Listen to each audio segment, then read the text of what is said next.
World News Today, brought to you by Admiral Corporation, world's largest manufacturer of radio phonographs with automatic record changers. This program is presented in behalf of Admiral dealers all over America. By shortwave broadcast, direct from important overseas stations and leading news centers in our own country, CBS reporters are waiting to bring you first-hand news from the world's political and battlefronts. Now, here's Robert Trout.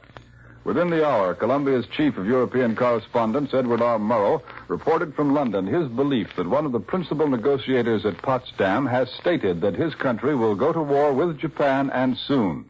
Mr. Murrow, speaking from London, did not mention specifically the name of the Big Three nation, whose status of neutrality with Japan, he reports, is now rapidly drawing to a close, but even the Japanese must know perfectly well which nation it is. President Truman went to church this Sunday morning in Potsdam, then joined Prime Minister Attlee and Marshal Stalin in a business meeting. The negotiators issued another official statement which simply says the work is progressing satisfactorily, and correspondents report that the conference is now approaching an end and it may be all over within 2 or 3 days.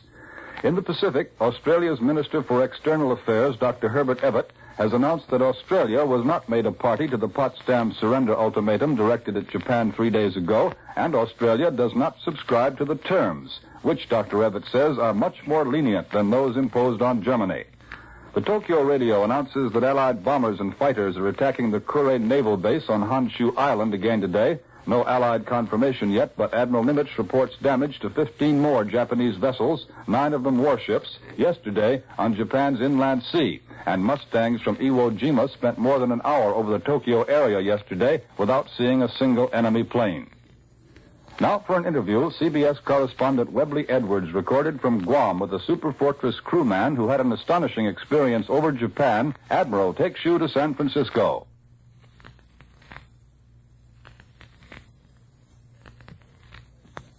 Back in his hometown of Wilkes-Barre, Pennsylvania, young Bernard Endler used to study geography at Hanover High School and wonder if he would ever visit those faraway places on the map. The other day, Technical Sergeant Bernard J. Endler, now a gunner on the B-29 called Sad Saki, almost visited the Japanese city of Shimizu. To his horror, for he nearly fell on it. Will you tell us how it happened, Sergeant? Well, as we come in on this bomb run, and I was in a position by the open camera hatch to observe the fires below. Immediately after bombs away, we hit this thermal. Thermal, now that's the updraft caused by the fires below, is that it? That's right, and they really toss you upward. It tossed our plane straight up about 1,800 feet in a split second. I hit the ceiling 9 feet above the floor. So hard it would probably have knocked me out if I wasn't wearing my flak helmet. Then our pilot, Captain James Jenkins, got out of the thermal, and I fell down from the ceiling right into the open camera hatch. You mean there was nothing below that camera hatch but Japan itself, huh? It was nothing but the wide open spaces below me. I was halfway through the hatch and thought I was going all the way, when my flak suit caught on the sides and held me. And there I was, halfway out of the plane with the wind of the slipstream pulling hard at my leg. What did you do? Well, I started yelling just as loud as I could. I knew that my friend, Sergeant Bill Schaefer, he's from Johnstown, Pennsylvania. I knew he was close by, although he couldn't see me. But the noise was too loud for him to hear me, and I just hung on there for about 5 minutes. What did you think all this time? Well, I was sweating it out and hoping I wouldn't visit Japan by accident. And I was also wishing I had a parachute on, in case the slipstream pulled me through. Well, did your legs get cold hanging out there? No, we were just at a pretty low altitude, and anyway, I was sweating too much to feel cold anywhere. I kept hanging on to anything I could get a hold of and yelling for Schaefer. I knew he always looked in every once in a while to see if I was okay, and finally here he came. He took one look and yelled something or other and grabbed me under the arm. With that slipstream tugging on me and my heavy flak suit, he sure had a hard job getting me out. But he finally made it. We closed the camera hatch and then just stood there looking at each other. I was grinning kind of silly and shaking and still sweating, but it sure felt good to be back out of that one. I'll bet. I guess your mother, Mrs. John J. Endler, back there on Stander Street at Wilkes-Barre, Pennsylvania, will be glad to know that you made it safe and sound, too. And also that you've completed 29 missions in this Super Fort of yours and have only 6 more to go. So congratulations, And thank you, Technical Sergeant Bernard Endler, a B-29 gunner who, through an open camera hatch, almost paid a personal visit to Japan. This is Webley Edwards at Guam. I return you to Admiral in New York.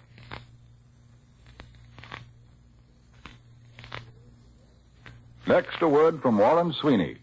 People certainly seem interested in what's going to be new and different in the post-war Admiral radios and Admiral major household appliances. More and more requests are pouring in every day for copies of Admiral's new free booklet entitled It's a Promise from Admiral. Have you asked for your copy yet? Then why not do it right now? Here's all you have to do. Just write It's a Promise together with your name and address on a penny postcard and mail it to Admiral in care of the radio station to which you are now listening. No matter what Admiral product interests you most, Admiral radios and radio phonographs with automatic record changers, Admiral dual-temp refrigerators, Admiral electric ranges, or Admiral home freezers, you'll want a copy of this fascinating full-colored booklet. And you get it free.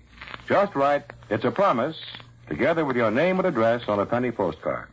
Then send it to Admiral in care of the radio station to which you're now tuned. Remember these 3 easy steps.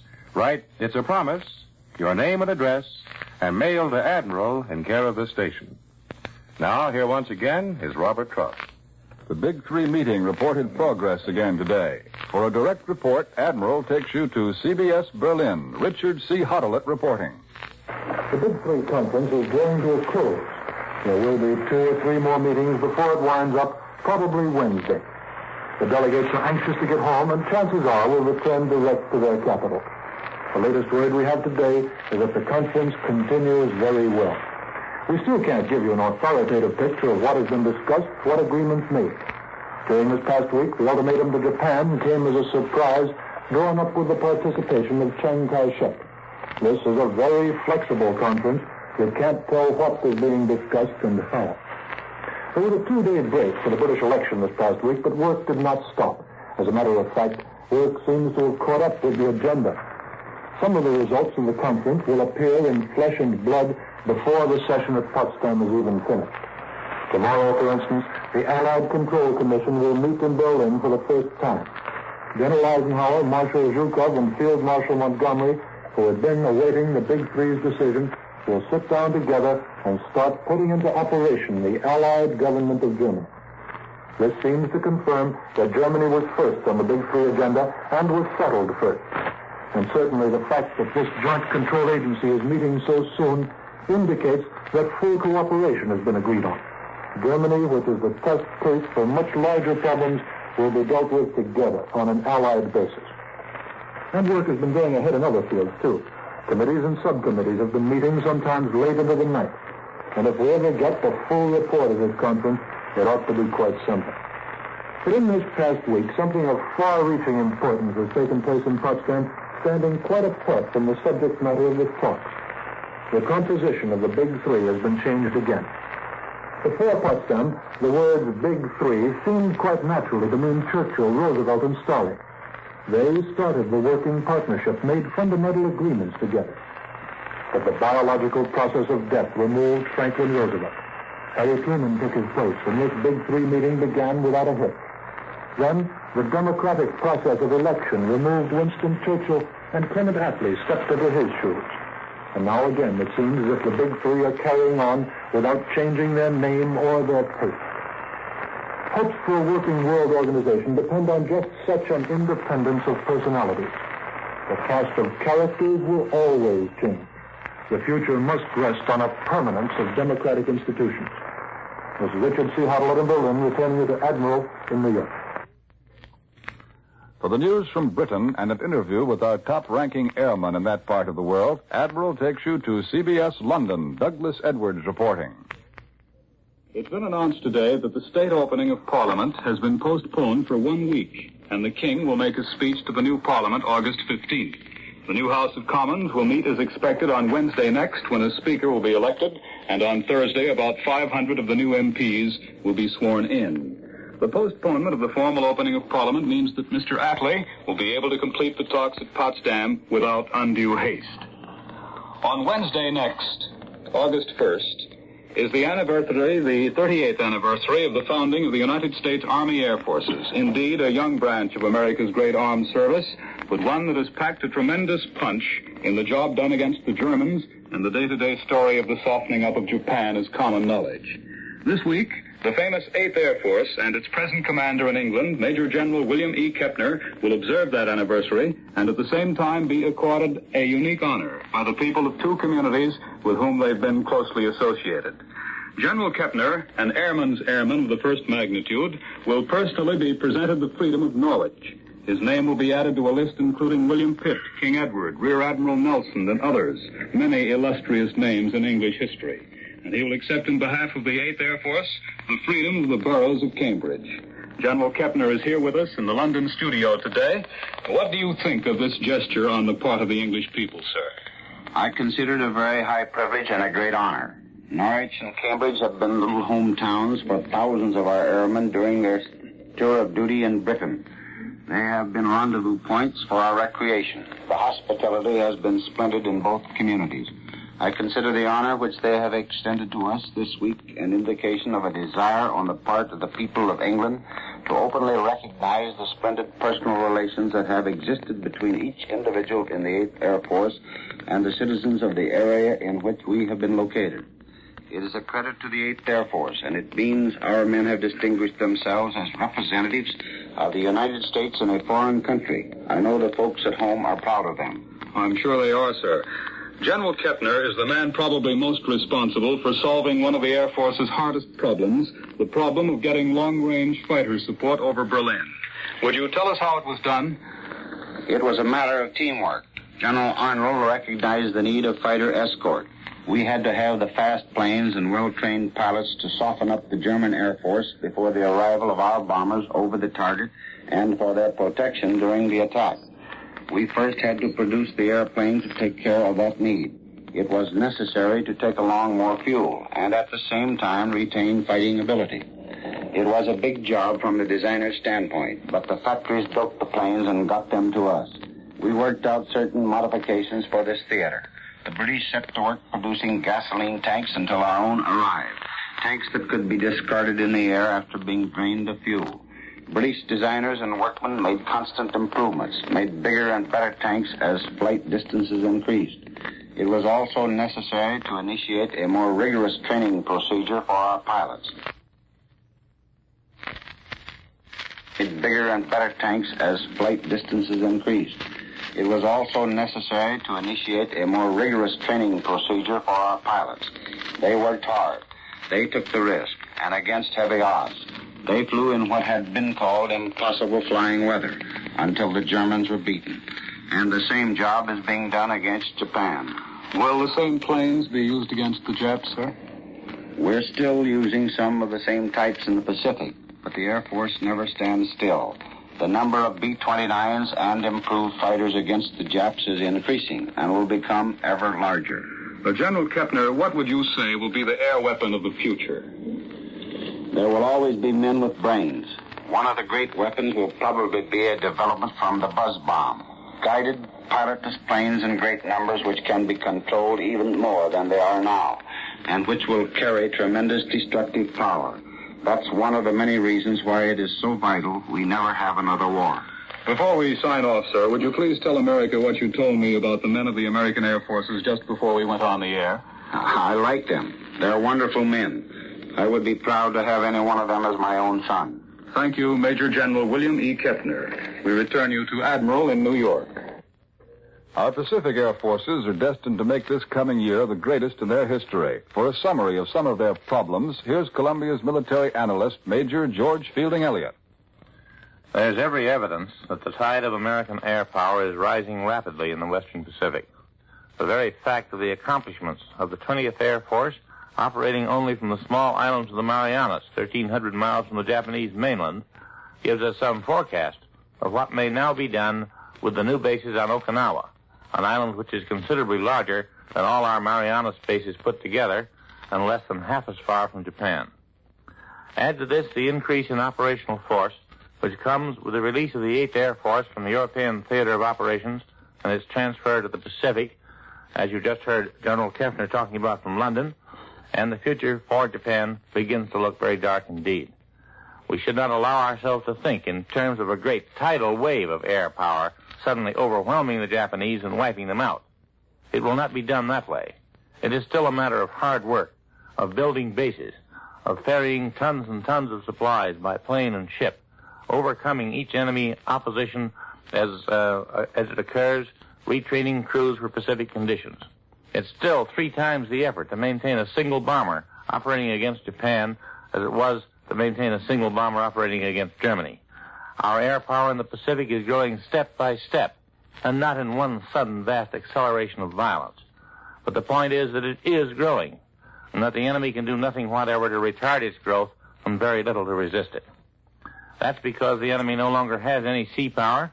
The remnants of his navy have found their grave in the inland sea under the hammering of our bombs. Because he has little of any air power, nothing more than some hoarded defensive squadrons which he seems to be holding out against the day of invasion.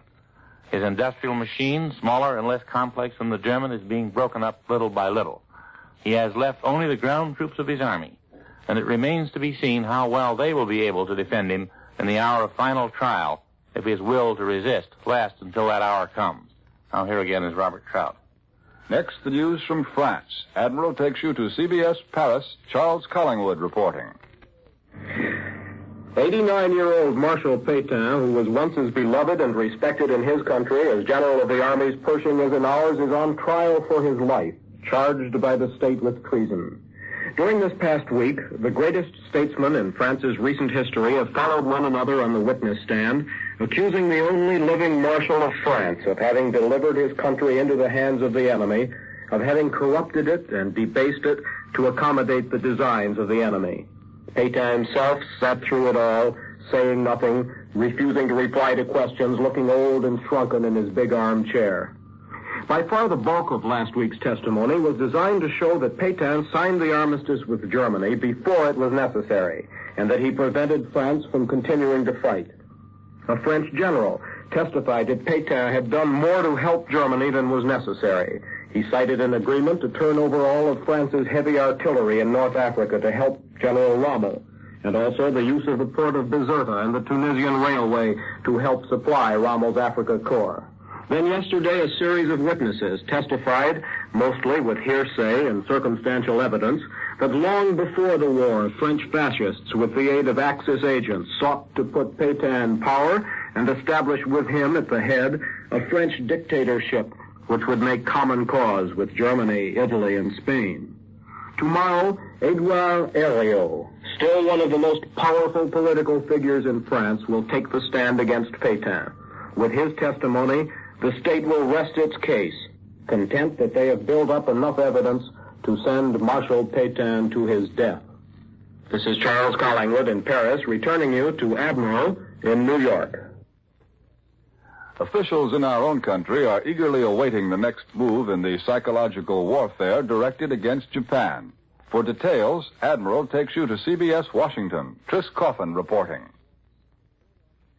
The mood of Washington is very often misleading. This is by way of preface to tell you there is an atmosphere of expectancy and optimism here on the war in the Pacific. There is a strong, almost buoyant feeling that there may be important developments within the next 2 weeks. The Japanese protests that they cannot accept the Potsdam Proclamation are not regarded in Washington as final. Instead, the Far Eastern experts believe a reply will be received through the same indirect channels as the peace feelers which the Japs have been shooting out during the past 2 months. It is believed this reply will be a request for direct negotiations between the United States and Japan. The Japanese may renew their offer to surrender if the Allies do not invade or occupy the home islands. Incidentally, there is a united front in Washington against accepting any such proposals. Under-Secretary of State Joseph Grew assures me he is absolutely opposed to any negotiated peace. He says any report that he is for a soft peace is, in his words, absolute bunk. Mr. Grew, who is regarded as our foremost authority on Japan, believes the Japanese islands must be occupied. The State Department view generally is cautious. Officials there with whom I have talked do not believe that Japan will capitulate until the islands are invaded. They say that peace elements in Japan are afraid to force the issue into the open at this time for a very practical reason. They are afraid of being killed or imprisoned by the militarists, the jingoists who run the Great Japan Political Association. The Suzuki cabinet is regarded in Washington as weak, one which would not dare sue for peace while the militarists remain strong. It is merely an interim cabinet, which will fall when either one of the two strong opposing forces come out on top. One member of the Senate Foreign Relations Committee today interpreted the Potsdam Statement to mean Japan has one last chance to surrender before Russia enters the war. He is Senator Walter George, who told reporters he assumes the Soviet knew in advance of the three-power ultimatum. With the passage of the United Nations Charter, there is a strong movement in the Senate to have that body represented at the final peace conference. I return you to Admiral in New York. Japanese Premier Suzuki's official rejection on behalf of the Japanese government of the Allied surrender ultimatum must surely have been expected by the statesmen who drew up the surrender demand at Potsdam. There was nothing really new in the ultimatum. The military terms are the same ones as those laid down for Japan at the Cairo conference a year and a half ago. And, of course, Japan could have quit the war under those terms at any time since December of 1943. No, the military terms have not changed, but the military situation has.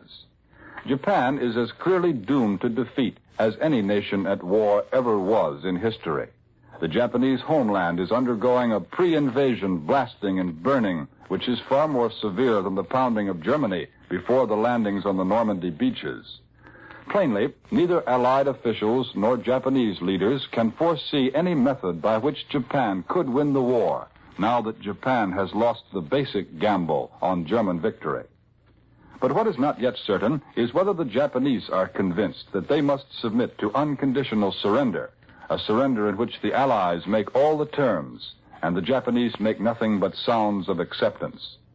They must, these enemy leaders, they must realize that the time is running short. In fact, there's plain evidence that they do. But there's no proof yet that they have abandoned hope of making a better deal, of inserting a few terms of their own in the surrender document, of saving something from the lost gamble with which to start again when the Allied world may have grown just a bit careless once more. Premier Suzuki's official rejection today proves nothing either way. Even if Japan were preparing to accept the ultimatum, even then, the present government of Japan could not be expected to be the group which would do the accepting. Almost certainly, the Japanese would feel it wise to create at least the outward appearance of a change of government, perhaps even some kind of make-believe revolution, which would bring forward a new set of Japanese officials to divert the blame for defeat from the men who have ruled Japan so long. All that is certain today is that the longer Japan waits, the greater will grow the Allied pressure from every direction and in every way, for the campaign to drive the enemy into surrender is only now gathering force. And now, once again, here is Warren Sweeney. A recent survey by a leading women's magazine showed that most people want a radio phonograph with a pull-out type of automatic record changer. And that's Admiral Slide-Away, the exclusive Admiral feature that makes loading and unloading the Admiral automatic record changer so easy. All you do is open the cabinet doors of your new Admiral, and the complete phonograph turntable and automatic record changer glides off in plain view, easy to reach. When you close the doors, the entire mechanism disappears. It's as simple as that with Admiral Slide-Away. The new Admiral automatic record changer, too, is going to surprise you with its simplicity of construction and operation. It will play 10 12-inch or 12 10-inch records in rapid continuity, and we mean rapid, for the Admiral changes records in just 5 seconds. No damage to your favorite records either with an Admiral, for it will not chip or break them.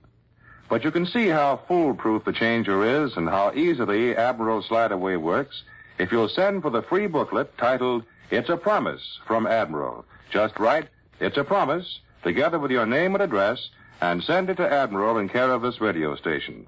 I'll repeat that. Write, It's a Promise, your name and address, and mail to Admiral in care of this station. World News Today is brought to you each Sunday at this hour by Admiral Corporation, makers of Admiral Radio, America's Smart Set, and post-war makers of Admiral Dual Temp refrigerators, Admiral Home Freezers, Admiral Electric Ranges. Be sure to listen again next Sunday when Admiral brings you World News Today by shortwave, direct from leading news centers of the world. This is Warren Sweeney reporting coast to coast for Admiral. This is CBS, the Columbia Broadcasting System.